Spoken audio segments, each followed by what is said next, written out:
Welcome to Music Profiles. I'm Rhonda Dillard. I'm your host tonight. And today we're interviewing Mr. Dick Johnson and Fuzz Foster from Dick, Fuzz, and Kim. How are y'all doing today? Not too bad. Not too bad? Well, good. Well, I was going to ask you guys, now you're both formerly from River City. Would you like to tell us a little bit about River City and those times way back then? Well, they were way back then. Well, let's see.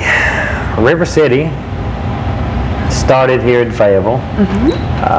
We were all in school at the University of Arkansas and started playing jobs around Fayetteville. At first it was recreation, and then it became a little more serious. And we were coming in to music at the end of the soul era. We began as a soul band, and we moved into the big horn sound, and that was more or less our trademark. We always had a big horn section that ranged anywhere from 2 horns to 5 horns at the largest, but that's what we did. We signed a record contract with Stax Records out of Memphis. Now you were one of the first white groups to get in on that, weren't you? They were mainly a black group label. We were the first white group, and only white group. The only white group. The only white group that was on Stax at the time. And that was in '72. Right, right. And well, we signed actually in '71, and it was quite an experience. We had a lot of fun doing that. Oh, I bet. Now the album was called Anna DeVita, is that right? We had 2 albums. The first album, which is even more difficult to find, you can check bargain bins at the grocery store sometimes.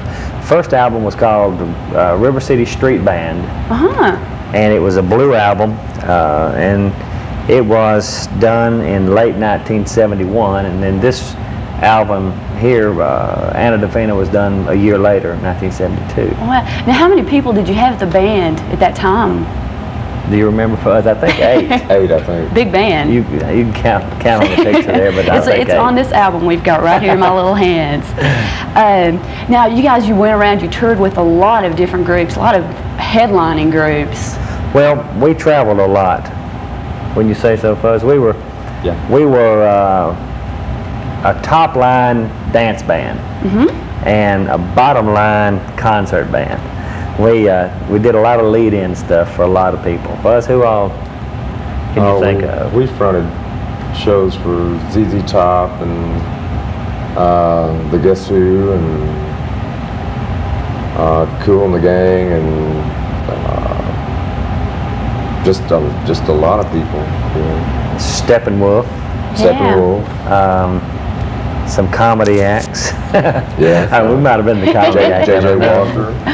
Jimmy J.J. Walker. Well, I know, I'm sure that was a very exciting time, wasn't it? Well, it was. It really was. It was one of those deals where, like I said, we started, it was a big time. It was a kick because it was a bunch of guys that we were just good friends, and we liked to play. And when it took off, it started, we got a chance to make some commercials for Schlitz Malt Liquor. And we made 10 commercials. And we were so prepared when we went to the studio, because this was our big break, you see. We looked at it as that. We knocked out 10 commercials in like 3 hours in the studio, which is unheard of. Oh, yeah. This is down to the time we were ready to go, to say the least. At any rate, they liked the commercials. They were pretty successful. And the engineer and the producer that did those commercials were the ones that really got us started in the record business. They're the ones that kind of helped you get into the Stax Records. Wow. Now, you also did some TV. Well, like I said, saying that we're a concert group or saying that we were a television group, that's kind of stretching it. We were on television quite a bit. We locally here, we were doing a lot of promotion on our albums, and we were with the Mazeppa Papazotti show. Out of Tulsa, wasn't it? Out of Tulsa, Gaylord Sartain. I remember it well. Wonderful program. Yeah. We were great fans, and so it was fun for us to be on that show. Yeah. Well, throughout all your travel and stuff, did you ever have any just outrageous gigs? I mean, anything that just really happened on stage that just comes to mind? Well, a bunch of them. That's you it. mean that we can talk about it? We can talk about it. It's good. Well, there's many things that happen that that were outrageous. Of course, music was outrageous then, you know, and it was pretty standard behavior. That the more bizarre that we could be, and the more bizarre the crowd was, and many nights we were playing a job in Miami, Miami, Florida. Not Miami, Oklahoma, but we played there too. In the Fontainebleau Hotel in the basement there, and we were playing. There was a group called Frigid Pink. Have you ever heard of the group called Frigid Pink? I don't think so. Not many people have, but probably nobody had heard of us. Anyway, they were playing along with us, and they actually, two of their members, we were swapping off partial equipment, and they actually cratered right on stage, and so they were part of our set when we played our set. You mean they cratered on stage? Yeah, they just sat down right where they were and couldn't move. They had decided that they were going to just they were going to hold sleep there. And no one chose to move them, and they just stayed with us for the rest of the night. But you know, off the cuff, that's just one of many things that I can think I of. bet. Well, do you still keep in touch with any of the members Oh, of sure. River City? Yeah. Do you? Y'all still friends. real good friends? Right. Matter of fact, one of our members, Tommy Bird, the singer, last year during the sesquicentennial in Texas, he wrote the sesquicentennial song. His song was selected as the one, and he got a lot of accolades and chances to record the thing. Yeah. I think he performed the thing, as a matter of fact, at one of the big sesquicentennial events down in Texas. So he's still involved quite a bit. Okay. Can you tell me about Tom, Dick, and Fuzz? Tom, Dick, and Fuzz? Uh-huh. You mean, oh wow. Fuzz, why don't you talk? I'm doing all the talking. That was earlier. That was quite a while back. And Tom Sinden, who wound up being a member of River City, he was a sax player. And he was also a very talented guy, keyboard player, woodwinds, an extremely good vocalist, real good writer, everything. Yeah. Did y'all play just locally or pretty much? Yeah, we all just hung over? around town and just did it for fun. And it was just the three of us. And that went on for a couple of years. He was from Detroit. He came down here from Motown Records. Oh. And I guess he's back in Detroit now. And Oh, he's gone back to Detroit. yeah, we see him once in a while. He blows in and out. Wow. He's always doing something. So. He played with Rare Earth. If you Yeah, he ever- played with Oh, did he Rose, really? Yes. Wow, that's All pretty kinds of neat. guys. Wow. Well, I tell you what, y'all want to take a break right now so you can play these folks a song? Well, I think we can probably think Think of you a can song probably to do play. that? Yeah. Okay, what were you going to play? Well, there's a lot of things that we can do, but in a studio like this, probably we'll stick with some of our acoustical things. A song that we like to play, that's on that album, as a matter of fact, is a song called Hawkins Farm. Okay. And it's just, I'll give a little lead in when I start playing. It tells all about the song. Okay, well, great. Well, we'll return in just a moment.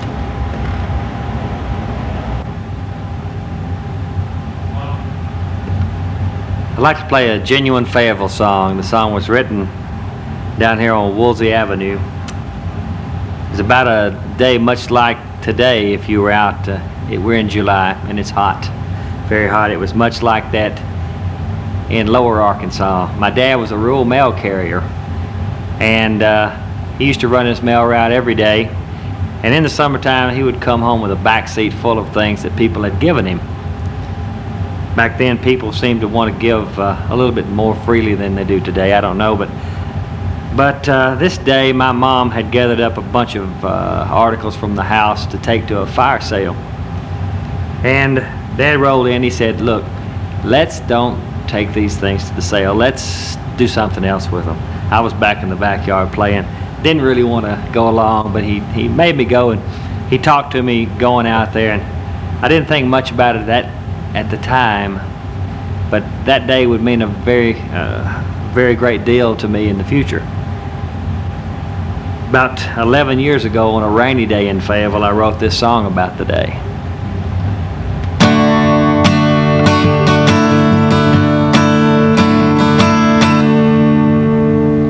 I don't recall just when it was, in June or in July. My daddy packed a pasteboard box, he took us for a ride.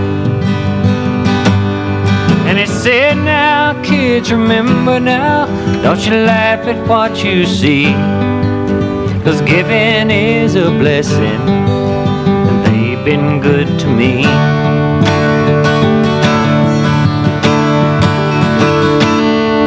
We rode out to the country where the roads are dusty brown.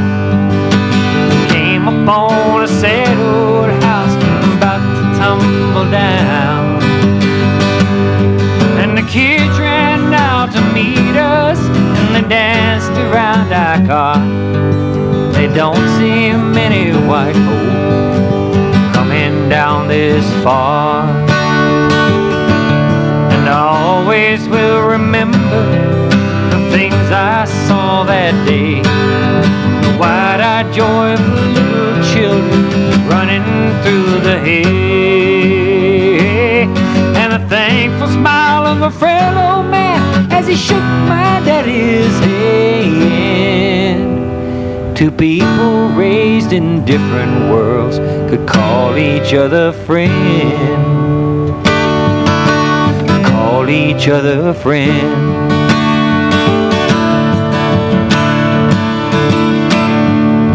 The things we brought were little things, at least to us they were.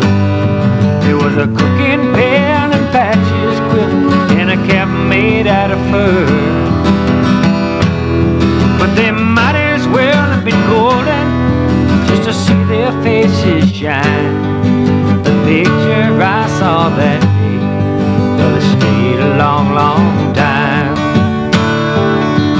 And I always will remember the things I saw that day. The wide-eyed joy of little children running through the hay,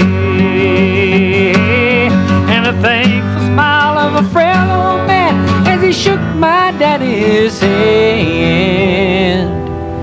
Two people raised in different worlds could call each other friend.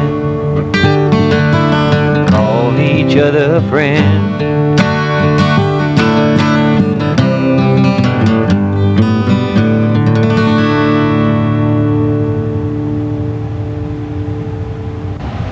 Welcome back. Guys, that was a great song.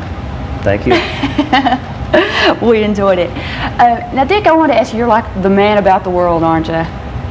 Well, that'd be nice if I was. I've been a lot of places. You've been doing lots of traveling, haven't Right, you? right. Well, now, when you go out on this traveling, do you get to play much out?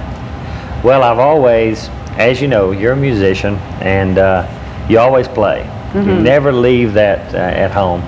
And I've always taken some type of guitar with me everywhere I've gone, and that's been quite a few places. Yeah. And I've tried to, you always, if you are running with large groups of people, you always tend to get to play.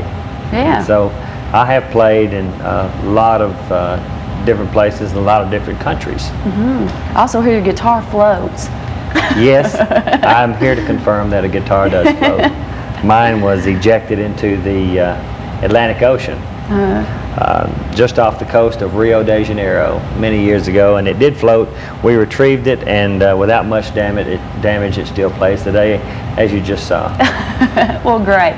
When you went on this traveling around the world and stuff, was this kind of a leave of absence for you, or did you go just to go out and be playing? No, I was working. You was but working. My job has always entailed, or did when I was doing this, some time to be on shore, and I worked offshore and onshore, and I always took advantage of that and tried to play as much as possible. Well, now have you two always played together? Have you been in bands separately other than with one another? Yeah, we played a lot together, but we played in a lot of other groups also. In any good bands to speak of? Well, none of them were ever any good, but but they were a lot of fun. Well, maybe that's a sign you two should stay together, huh? Who else would want us? Oh no! Now, you guys evidently met back together during River City and all that stuff. Is that how you met? Was through that band? Well, not really. we were both from L.A. We grew up in L.A. That's Lower Arkansas. Lowell or lower? Lower Okay. Arkansas. I lived in Ashdown, Arkansas, and Fuzz lived in DeQueen, which was about 30 miles apart. Fuzz was a legendary guitar player. Back in the days, Fuzz cut his teeth on blues. He was playing beer joints when he was 9 years old. And I grew up in a generation of 3 chords and a cloud of dust music. And when Fuzz came around, he could do something besides C, G, and F and sing. Hey, this is something to be talked about. But we didn't ever play together until we got together up here. Yeah. So now Fuzz, 9 years old in clubs? Actually, it was 12. Actually 12? 12. How did you manage to sounds pull better all than that off? It was tricky, but the chief of police and everybody worked with me, and my parents and everybody. And Yeah. so it was a job. So pretty much you've been playing professionally since you were 12. Yeah, I was working with guys that were about 30 years old, and I was 12, and they were all blues and jazz players. Yeah. And, so they taught me a lot. Kind of grew up quick in those places. Oh, I bet you did. And, but it was a lot of fun, and we were pretty poor, and $30 a week was a lot of money. So Well, for a 12-year-old kid, I bet you were envied by all the other 12-year-olds in town, I too. didn't know any 12-year-olds. Didn't even have 12-year-old friends. Well, now, how old were you when you started playing? Oh, well, I guess I started playing seriously when I was about 13. I always sang. I sang all my life, from the time I was old enough to talk, I was singing. But, they say if the music's in you, it'll work its way out some way. And I began needing a little help to sing when I got older. So I started picked up the guitar and learned to play from a Kingston Trio album with the chords on the back, And that was it. I became mediocre then and stayed that way since. Oh, no, now come on. Oh, it's true, it's true. Now, you guys, you want to tell me something about Kim, the other part of the band now? It's a good story. We play at Jose's. And we play Wednesday nights, off and on and sometimes, but always on Wednesday nights. And we always have the audience sing with us on a lot of songs. And now this isn't like this type of deal where we're all way back. It's contemporary music, just things that a lot of people know. And of course, there are always people in the audience that are wanting to sing with us and so forth. Well, one night we walked out and there was a large group of people there, and they said, look, there's a guy here at the table that can really sing. You need to let him sing a song with you. And so Fuzz and I go, Sure. heard this plenty of time, Yeah. So, but, since we did need the help and it would pass a little time, we said, well, sure, come on up and sing. He comes up to the stage and the guy is really good. He is strong. He's got a great voice in a high range, which really fits comfortably with us. I sing in a little bit higher than average range. Fuzz carries lower parts, and Kim fits very nicely in the range above mine. And so we always have wanted to be a vocal band. We play enough, but we like to sing a lot. And so Kim fit in nicely. He's a great guy, and he's been quite an asset since then. Does he play an instrument? No, well, rhythm. Oh, plays rhythm guitar. No, then. just rhythm instruments. Tambourine, maracas, Just kind of percussion kind of stuff. hand claps, things like that. Well, now you guys, then you're just pretty much playing locally around here? Well, we play wherever. Just kind of where? We don't seek employment. We just play because we like to play. Yeah. So employment And kind of seeks you. sometimes it comes up. Sometimes we travel. Sometimes we don't. We try to stay right here and play when we want to. Yeah. Now you're all living right in Fayetteville right now, aren't you? Yeah. Pretty much. Well, yeah. Now, do you have any upcoming dates of any place you're going to be playing? Jose's on Wednesday night. Jose's every Wednesday night? Well, right now we're playing every other Wednesday night. The summertime, we have a lot of conflicts with our other business doings. So we try to take a week off in between. But we've been having some good crowds and having a lot of fun down there this summer. Yeah, Jose's a good spot. It is. Yeah, good time. Well, Mr. Fuzz Foster, do you have anything you'd like to say before we close? No, not really. I'm leaving this field just wide open for you. No, not really. Dick, anything? Well, let's see. Well, that's a good question. Let's see. Now, wait a That's minute. a tough question. It's No, not good. it's standard, and I think it's standard right now when you ask someone if they got anything to say, Yeah. they say something like, my mom's birthday's coming up this week, and I want to say hi to my mom, and but my mom won't be able to see this show, so I won't do that, and her birthday's not coming up anyway. Well, But that would be a good thing to there say. you go. know. Maybe you can tape it and then send it to her later. I don't know. We haven't talked about the other guys in River City or anything like that, but once we started, it would take a long time. Hello to all the guys in River City, and we've had a good time tonight. Well, great. It was a pleasure to have you guys here. It really was. Well, this is Rhonda Dillard with Music Profiles with Mr. Fuzz Foster and Dick Johnson of Fuzz, Dick, and Kim. And by the way, what is Kim's last name? Larson. Kim Larson. And I guess we'll see you later. Bye. We're going to change things up a little bit. I want to do something now that Fuzz gets to step out on a little bit. A song that I wrote about a girl named Elizabeth. It rhymes with the second phrase, but I sang this song for Edie. Here you go, Edie.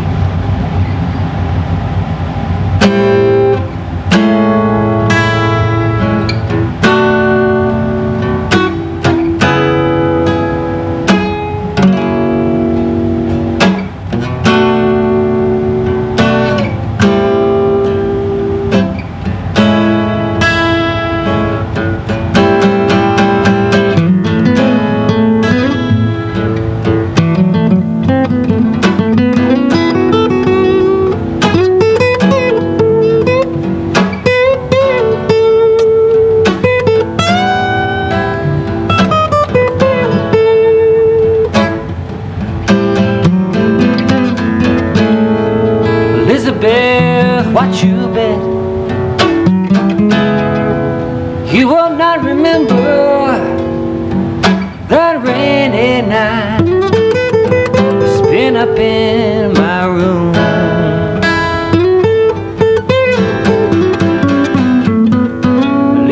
Elizabeth, you forget it. Whispered words and tenderness we shared that night. You were so confused.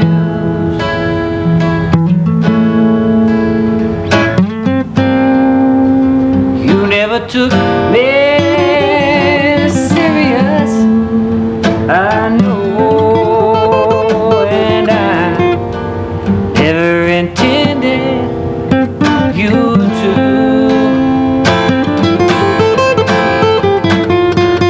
This may sound crazy,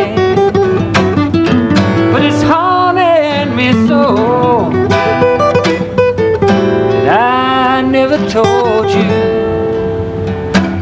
You'll never know, Elizabeth, what you bet. You will not remember that we fell in love, September love that night.